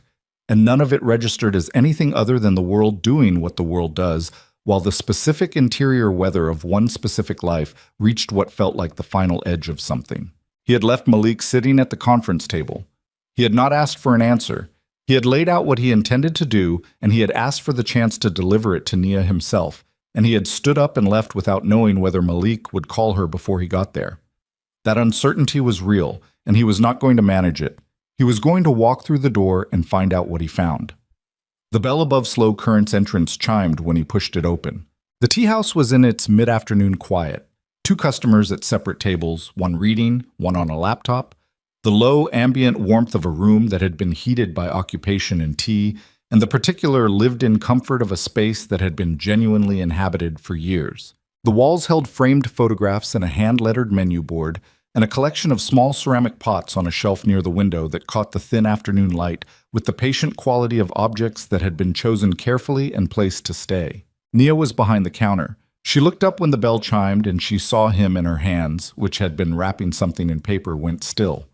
She did not move toward him. She did not move away. She looked at him with an expression that contained no performance. Not anger, not welcome, not the carefully maintained neutrality she'd brought to Harbor Grind. Just the direct, unmediated attention of a woman who had not been expecting him and was deciding in real time what his presence meant. You're not supposed to be here without... She started. I know, he said. I'm sorry. I need 5 minutes. I'm walking into a board meeting in 18 minutes, and I need to tell you something before I go into that room. She looked at him for a moment. Then she came around the counter, went to the door, flipped the sign to closed without commentary, and gestured toward the back table, the one farthest from the 2 customers, tucked against the wall where the noise of the room fell away. He followed her. They sat. She folded her hands on the table and looked at him with the same direct attention, waiting. "I met with Malik," Jamin said. "He's going to tell you about it. I asked him to let me get here first. I don't know if he honored that." He paused. "The board meeting today. There are things they need to hear about the company's position, about the Obsidian structure, about Victor Hanley." He looked at his hands briefly, then back at her, "and about why the company is in this position, the real reason, starting with a decision I made in 2001 and built everything else on top of." Nia was very still. "I'm going to tell them who you are," he said, "and who Malik is, and what I did. And I'm going to do it in a room full of people who will have the information before the afternoon is over. And I cannot stop what happens after that. I cannot control how your name is used or what the press does with it or how it lands." He held her gaze. "I am asking your permission, not for forgiveness, not for anything else. Just your permission to tell the truth about my own life, which includes you and includes your son, and to let that truth be in the world." The two customers in the front of the shop were unaware of this conversation. The laptop person typed something. The reader turned a page. The afternoon light moved across the floor of slow current with the slow patience of light that had nowhere else to be. Nia looked at Jae-min. She had been looking at him, on and off, for 24 years. Not literally, but in the interior sense, the way you look at something that shaped you even when it's not in front of you. She had looked at him in the Multnomah County Courthouse, and in the apartment in Portland, and through the screen of a press conference replay she had watched once, and never watched again, and in the features of the son she'd raised alone, who had his jawline and his height, and she knew now his capacity for the specific, sustained patience of someone aiming at something over a very long arc. She had looked at him, and she had built a life that did not require him to be anything other than what he was. And what he was, sitting across from her now at the back table of her tea house with 18 minutes before the meeting that was going to determine what remained of what he'd built, what he was, she understood, was a man who had finally located the thing he'd been running from for 40 years and had stopped running. Not because he was brave, because he was out of road. But that was something. Running out of road was something. Some people ran out of road and kept running anyway, into the air, until gravity did what gravity did. This man had stopped. He was sitting in her tea house with his hands on the table and the particular stillness of a person who has put down a very heavy thing. "You don't need my permission," she said. "It's your life. You tell it how it actually was." He absorbed that. "I want your permission," he said. "Why?" "Because it's your life too. And his. And I took enough from both of you without asking. I'm not doing that again." Nia looked at him for a long moment. Then she said, "Tell the truth. That's all. Don't manage it and don't shape it. And don't find a version that protects you. Just tell it the way it happened." She paused. "Can you do that?" "Yes." "Then you have my permission." He stood. He looked at her for a moment.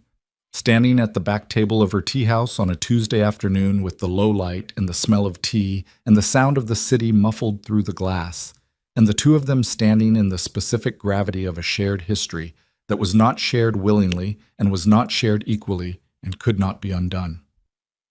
"Thank you," he said. She looked at him. "Go," she said. "You'll be late." He went. The board meeting lasted 3 hours and 40 minutes. Jae-min told them everything. He told them about Obsidian Ventures and the acquisition structure and the 3 activated positions, and what Victor Hanley had done, and what the company's actual operational exposure looked like, stripped of the managed narrative he'd been presenting for the past week. He told them the numbers without softening them. He told them about the side letters and what their exposure in an adversarial renegotiation looked like, and how many months of operational stability they realistically had. And then he told them the rest. He told them about Portland in 2001 and the Choi partnership offer and the calculation he'd made. He told them about the courthouse and the press conference and the no he'd said on camera. He told them about Nia Caldwell and about the son she'd raised and about Obsidian Ventures being, at its foundation, not a corporate raider or a competitor or a hostile acquisition entity, but a man in his 20s who had built a $7 billion answer to a question his father had never been willing to hear. He told them he had spent 24 years maintaining a lie as a structural element of the company's public narrative, and that the company's current crisis was, at its root, the consequence of that maintenance. He told them he was not going to manage this. He was going to make a public statement within 48 hours that said what he just said to them, and they could decide after that statement what the company's leadership looked like going forward, and he would support whatever they decided. The room was very quiet for a long time after he finished. Then Raymond Choi, who had been CFO for 9 years, and who had the specific quality of a man who dealt with the actual numbers regardless of what the narrative around them was, said, "What does Obsidian want?" Jamin said, "I don't know yet." Raymond said, "Then we need to find out before you make any public statement, because the public statement changes the negotiating position." Jamin looked at him. "I know," he said. "That's why I'm making it." The public statement went out at 11 a.m. on Thursday. Not a press release, not a prepared media event.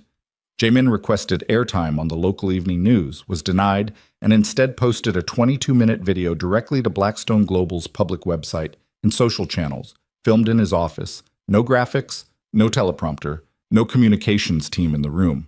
He sat behind his desk in a plain dark jacket, and he talked. He said what he'd said to the board in language stripped of corporate framing. He said he had built his company on a lie, and the lie had a specific shape, and here was the shape. He used names. He said Nia Caldwell's name, and he said Malik Caldwell's name, and he said the name of the county courthouse where they'd been married, and he described what he'd done at the 2001 press conference without the word strategy or the word necessity or any of the vocabulary of self-defense. He said, "I was afraid. That's the honest word for it. I was afraid, and I dressed it up in better words for 24 years, and everyone who worked for me and invested in this company deserves to know that the foundation included that." He said, "Nia Caldwell built a life and raised a son without anything from me, without my name or my money or my presence. What she built is worth more than anything I built. I'm saying that out loud because it is accurate, and because she has never needed me to say it, and so there is no angle in saying it. It is just true." He said, "My son is Malik Caldwell. He built Obsidian Ventures. He built it better than I built what I built, and he built it in less time, and he built it with less to start from. I have met him once. I do not have the right to be proud of him. I am saying what he accomplished because it is accurate and because it happened regardless of me, and that is the kind of fact that should be in the world." He did not ask for forgiveness. He did not ask for anything. He said, "The board will make decisions about leadership. I will support those decisions.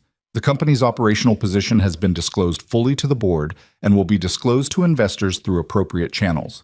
There is nothing else I am managing or hiding. This is everything." He sat in the frame for a moment after he finished. Then he reached forward and ended the recording.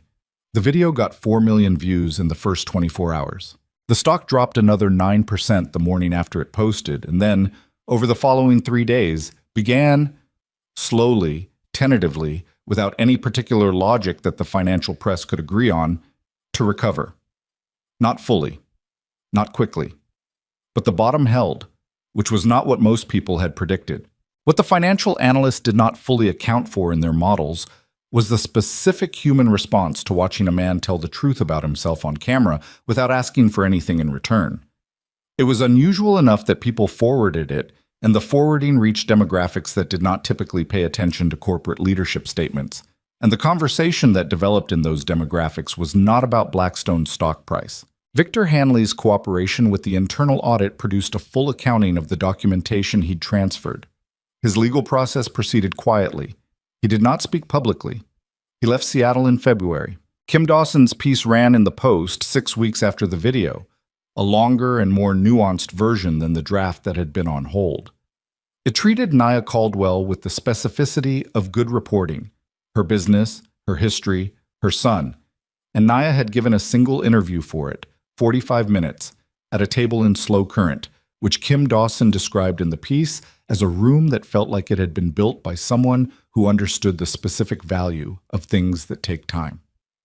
The first snow of the season came early to Seattle that year, a thin, temporary dusting in late November that surprised everyone and melted before noon. Nia was standing at the front window of Slow Current watching it come down when her phone buzzed with a text from Malik. He wrote, "Can I come by tonight? I want to talk." She wrote back, "I'll make dinner." He arrived at 6:30 with wine she wouldn't drink and a paper bag from the Vietnamese place, and the particular forward-leaning urgency of his walk slightly slowed, which she noticed because she noticed everything about him, and because the slowness was new and the newness of it meant something. They ate at her kitchen table. For the first 20 minutes, they talked about ordinary things. The tea house's November numbers, which were good, a problem with a supplier she'd resolved, a book he'd been trying to read on planes. They talked the way people who are approaching something important talk around the edges of it first, making sure the ground is solid before they walk to the center. Then Malik set down his fork and said, "He called me." She looked at him. "Yesterday," Malik said. "He called my cell. He asked if we could meet again."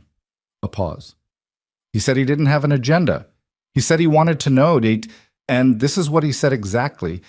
He said he wanted to know if I'd be willing to tell him something about how I grew up. Not to fix anything, just to know." Nia was quiet. "What did you say?" she said. "I said I'd think about it." She looked at her son across the kitchen table.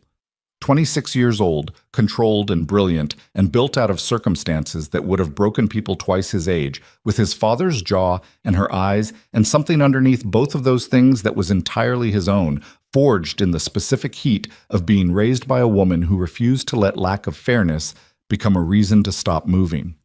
"What are you thinking?" she said. He looked at the table for a moment. "I'm thinking that I built a 7-year plan to make a man feel the weight of what he did, and I executed it correctly. And he felt it." He paused. "And I'm sitting here and the weight isn't gone." She didn't say anything. "I thought it would change something," he said.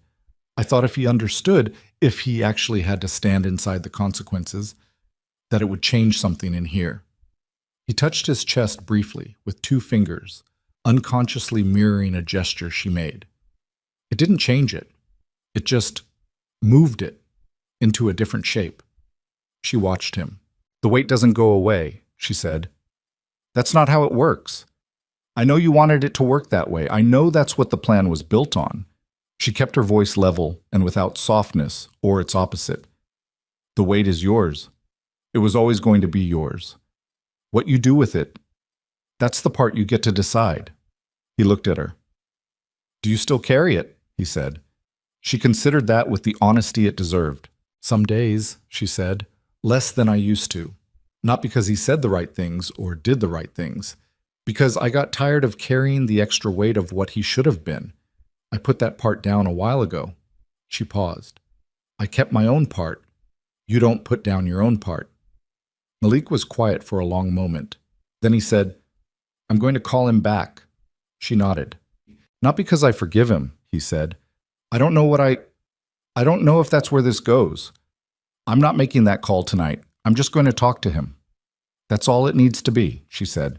They finished dinner and did the dishes together in the quiet, companionable way of 2 people who had shared a kitchen for a long time, and the snow was gone, and the Seattle night was clear and cold outside the window. And when Malik left at 9:30, he hugged her at the door for slightly longer than usual, which she did not comment on, and she stood at the window and watched him walk down the street until he turned the corner.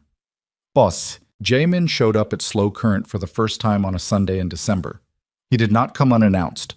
He had called Nia the previous Thursday and asked if Sunday morning might be acceptable, and she had said yes, and he had come at 10 o'clock when the tea house was open but not yet busy, in a plain jacket with no security, and he had ordered tea at the counter and paid for it and sat at a table near the window, and he had stayed for 1 hour and then he had left. He did not ask for anything. He did not try to prolong it. He came the following Sunday, and the one after that. By the 4th Sunday, Nia had stopped noticing the slightly effortful quality of his sitting, the controlled, careful way of a man who was not accustomed to occupying a space without an agenda. By the 6th Sunday, he was reading while he drank his tea, a habit she found both ordinary and, for reasons she couldn't fully articulate, unexpectedly moving. A man learning to sit still. It was such a basic thing, and he was learning it late, and he was learning it in her tea house on Sunday mornings, which was not something she had planned for and was not something she had asked for, and was, she was beginning to understand, something she did not precisely object to. She did not speak to him much in those early weeks. Sometimes she brought his second cup herself, rather than sending her weekend staff. Sometimes she sat at the counter near enough that they were in the same space in a way that was not a conversation and was not its absence. Small calibrations. She was not performing warmth she did not have. She was not performing distance she no longer fully felt either. She was being accurate. That was the word she used to herself. The Lunar New Year dinner happened in February. She organized it at her apartment above the tea house, the small dining room that could fit 10 people with the leaf extended on the table. And she had invited her closest friends and her cousin from Portland and a woman named Grace, who had been Malik's unofficial aunt since he was 3 years old, and who had cried when she saw the video Jamin posted in November, and then called Nia and said, "Are you all right?" And Nia had said, "I'm always all right." And Grace had said, "That's not what I asked," which was why she was on the short list for everything that mattered. She had invited Jamin on the Wednesday before. She had done it plainly, in a text. "I'm having a Lunar New Year dinner Friday. If you want to come at 7. It's informal. It is not a reconciliation, and it is not a negotiation. It's dinner." He had written back in under a minute. "Thank you. I'll be there." She showed the text to Malik when he came to help set up Friday afternoon. He read it and handed the phone back and went back to moving chairs without saying anything for a moment. Then he said, "Who else is coming?" She told him. He was quiet again, then, "Okay. Are you okay?" He looked at her. "I talked to him twice this week," he said. "On the phone. We talked for, He stopped. "A while about... I told him some things about growing up in Tacoma, the apartment, the night job." He paused. He didn't say anything for a long time after. Then he said, "I'm sorry," just that. 2 words. Malik looked at the table he was setting. It wasn't enough. Obviously, it wasn't enough. 2 words for 26 years is not... He stopped again, picked up a fork and placed it with the specific deliberate care of someone managing their hands. But it was the first time he said it and meant it. I could tell the difference. Nia watched him. "Yeah," she said. "Yeah," he said. They set the table together. Sit. Jamin arrived at 7 o'clock exactly. He brought wine he'd asked Nia in advance whether was appropriate, and brought it in a plain paper bag and handed it at the door to Grace, who took it without introduction and went to the kitchen with it, which was either rude or entirely comfortable depending on your relationship to ceremony, and Jamin appeared to correctly read it as comfortable because something in his shoulders moved slightly downward. The first hour was not easy. Grace watched him with the specific, unblinking assessment of a woman who has watched her closest friend navigate 24 years of something and has opinions. Nia's cousin Marcus, not the Marcus Reed of Blackstone, a different Marcus, a woodworker from Portland with large hands and a slow way of speaking, shook Jamin's hand and asked him what he did, and then listened to the answer without filling the silence that followed it, which was a particular form of social pressure that Jamin was not accustomed to and navigated imperfectly. Malik arrived at 7:20. He came through the door and the room reconfigured itself around his arrival the way rooms do when someone important to the room enters. Not loudly, just a shift in where people's attention was directed. Jamin stood. He stood because he stood whenever anyone entered a room. It was a trained reflex, professional. And then he realized it might be read differently in this context, and he had already done it, so he stood. Malik looked at him. The room was watching without appearing to watch. Malik crossed to the table, noted the available chairs. There were 2 empty ones, one near Grace and one nearer to where Jamin was standing, and chose the one near Grace, who patted his arm once when he sat, the abbreviated physical shorthand of a woman who had been doing that since he was 3. Jamin sat back down. The room exhaled without making a sound. Dinner was loud and specific in the way of dinners among people who know each other well, overlapping conversations, an argument about a restaurant that had recently closed that Marcus felt strongly about, Grace telling a story about something Malik had done at age 7 that made everyone laugh, including Malik, who covered his face with one hand and shook his head. Jamin was mostly quiet. He ate. He answered questions when they were directed at him. He did not perform ease he didn't have. What he did, and Nia noticed this from her position at the other end of the table, was pay attention. He watched the table with the specific, focused attention of a man who understood he was being allowed to see something he had no inherent right to see and who was not going to waste it. He watched Grace and Malik. He watched how Grace spoke to him, the shorthand, the ease, the complicated warmth of someone who had functioned as family in the absence of other family. He watched Malik when Malik was talking, the way he gestured when something genuinely interested him, and the way he went still when something landed close to home. He watched those things with the careful, unflinching attention of a man building a picture of 26 years of a life he had not been present for. It cost him. She could see that it cost him. She did not soften it. After dinner, while Marcus and Grace were doing dishes, an argument they both clearly wanted to have and that served the structural purpose of removing themselves from the room, Malik and Jamin ended up at the far end of the living room, near the window, in something that was not quite a private conversation and was not accidental. Nia was at the table with her tea and she did not move toward them. She let it be whatever it was going to be. She watched her son talking to his father in the low light of her living room, both of them standing, both of them with the slightly forward-leaning posture they shared, both of them with their hands not quite at rest. She watched that for a while. She felt something move through her chest that was neither grief nor relief, something that didn't have a ready name and didn't need one, something that had taken 24 years to arrive at and was now simply present, in the room, real. The Caldwell Foundation was announced in March.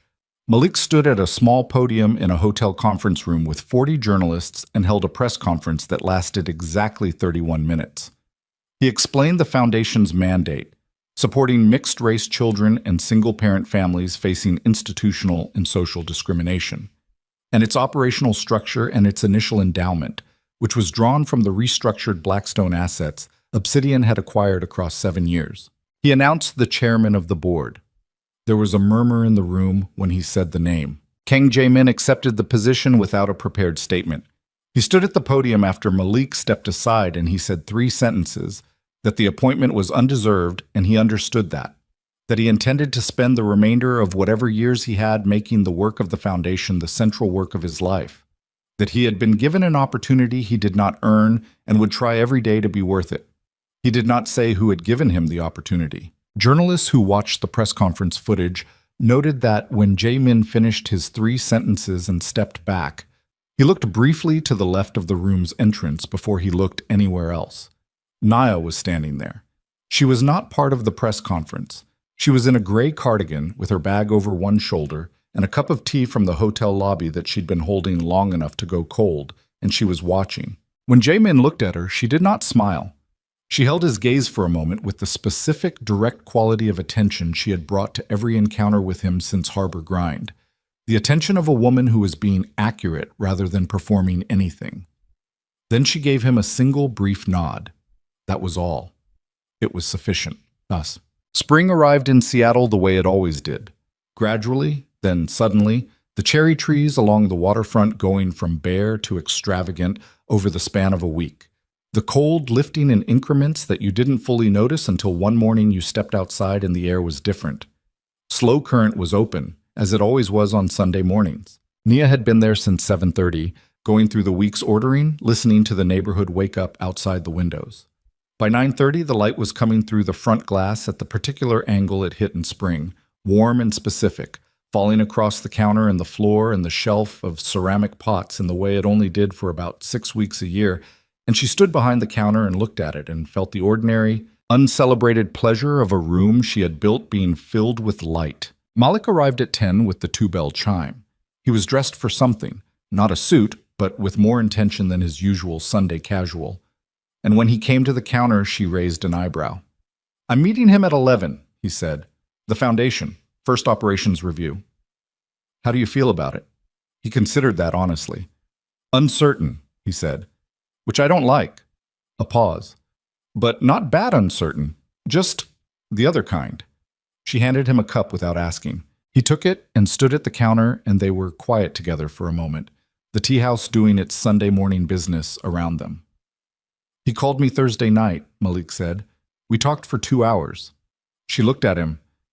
"He told me about Portland," he said, "the apartment, the view from the window, what he was thinking during those 3 days. He looked at his tea. He told me about the courthouse. He described your coat. She was quiet.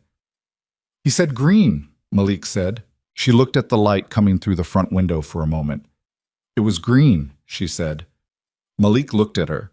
Something in his face had the quality of something very carefully held being very carefully set down, not released, not dropped, but placed, deliberately, in a place he'd chosen. I know I'm not there yet, he said. With him. I know I don't... He stopped, started again. I know what it is isn't what it would have been. I know there are 26 years that are just gone. Not fixable. He paused. But I'm not carrying it the same way.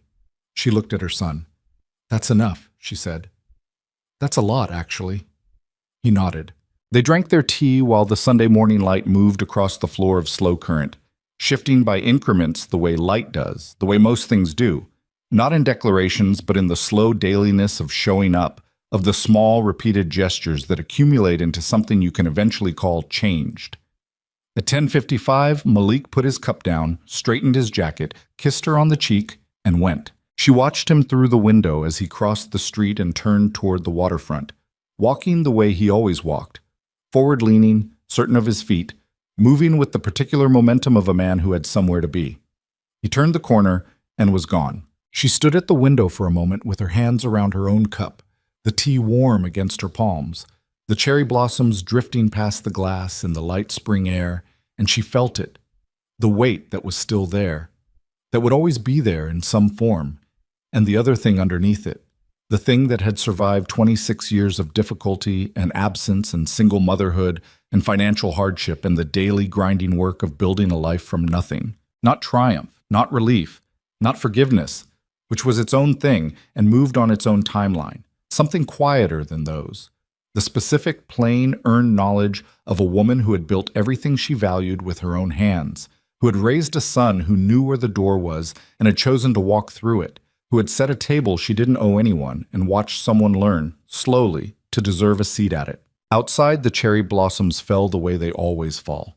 Not dramatically, not with ceremony, just the ordinary release of something that has finished being one thing and is becoming another, drifting in the light above the Seattle waterfront, while the city moved through its Sunday morning and slow current held its warmth and the 3 cups on the counter released their thin trails of steam into the quiet air. An empire survived, not intact, transformed, into something smaller and more honest than what it had been, which turned out to be worth more. A son thrived, not healed. That word was too clean for what was actually true. Carrying what he carried, but differently. Moving forward the way his mother had taught him, not by putting the weight down, but by deciding it was not going to be the thing that determined his direction. A mother remained, unbroken, which had never been the same thing as undamaged. Unbroken in the deeper sense, the sense that the current had not stopped and had not broken, that it had moved through every obstacle by finding the way through, which was all it had ever needed to do. And a man who had once stood in front of cameras and said no was spending his Sundays in a tea house in Seattle, learning to drink tea slowly, learning to sit in a room without an agenda, learning the particular and difficult and entirely unspectacular work of becoming someone who deserved to be there. Not forgiven yet, not fully, but present. And in the vocabulary of people who had been absent for a very long time, present was where everything else had to start.